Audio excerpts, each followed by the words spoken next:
Hey there, y'all, and welcome to today's Daily Down and Dirty. My name is Fairlight. Welcome to Airy Fairy Tarot. All right, y'all, the message today is about no more compromise.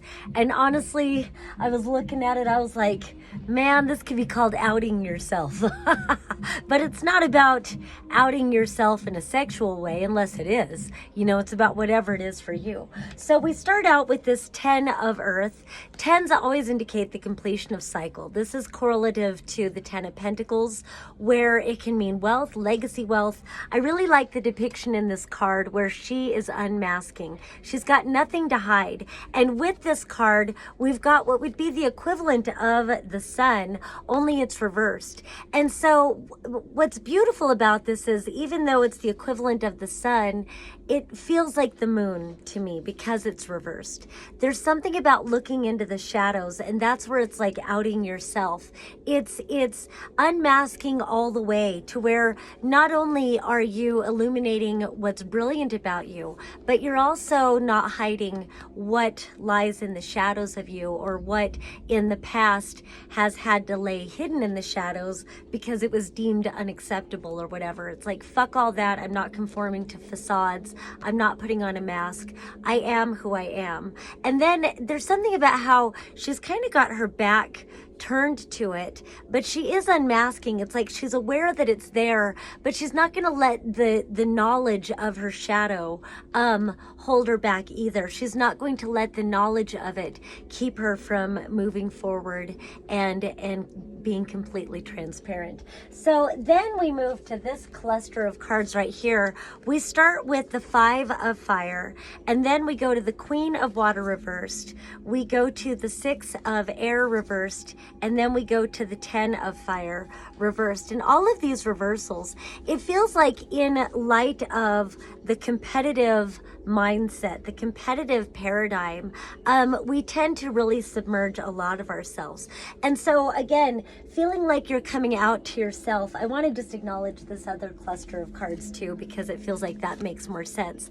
We've got this 6 of Fire reversed, which is a lot like diplomacy. Sometimes I look at this as like a Hierophant card, even though it's a minor arcana.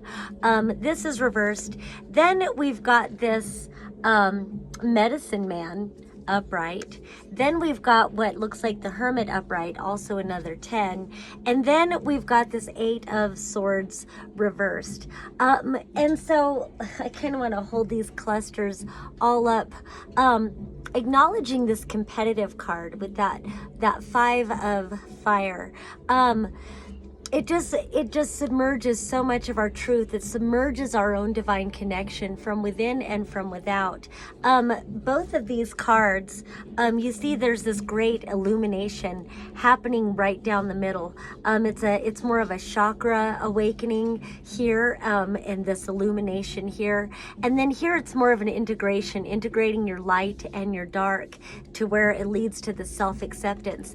And neither of these illuminated facets of being, knowing yourself, loving yourself completely, accepting yourself, recognizing the divinity within your being, none of that is acknowledged when we've got the prevalence of this type of energy in our lives. And so then with the Queen of Water reversed, it's like, you know, upright, the Queen of Water, water represents our emotions, it represents our subconscious, our intuition, all of these things being very well balanced and harmonic. And in this card, I love that her throat is on fire here. She's like really speaking her truth, and she's very aligned to her own divine timing.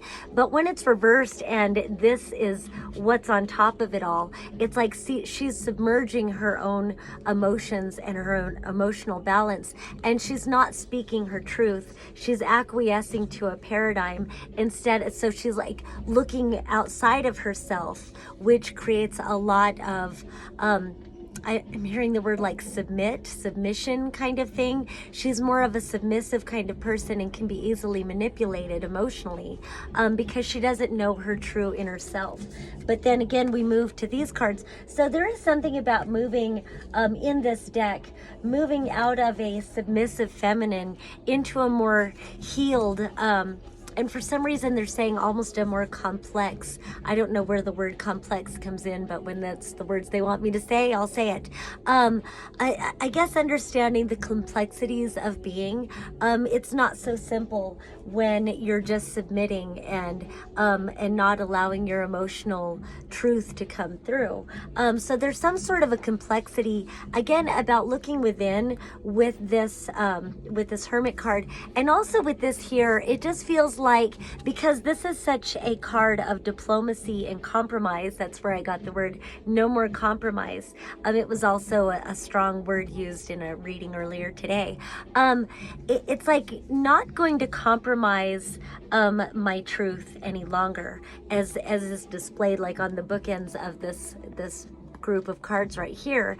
Instead, and these are two powerful cards, these are more of the major arcanas, where these are more aligned to the elements. And so there's something about finding your own medicine by discovering your own truth.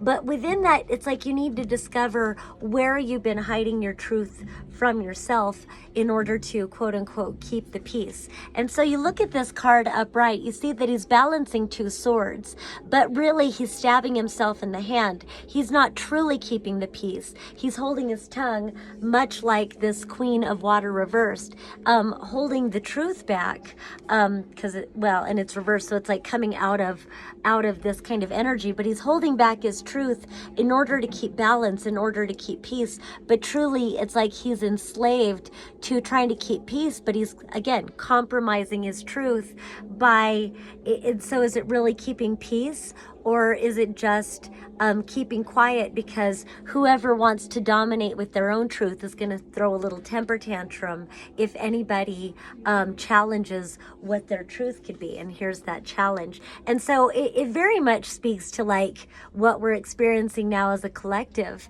where we've been living under this, kind of horrific dominator paradigm of patriarchy, and truth is dictated to us instead of us being allowed to find our own alignment and speak our own truth according to what resonates with us. And so it's like, we're in fear mode. And why does this dominator paradigm get to have an authority?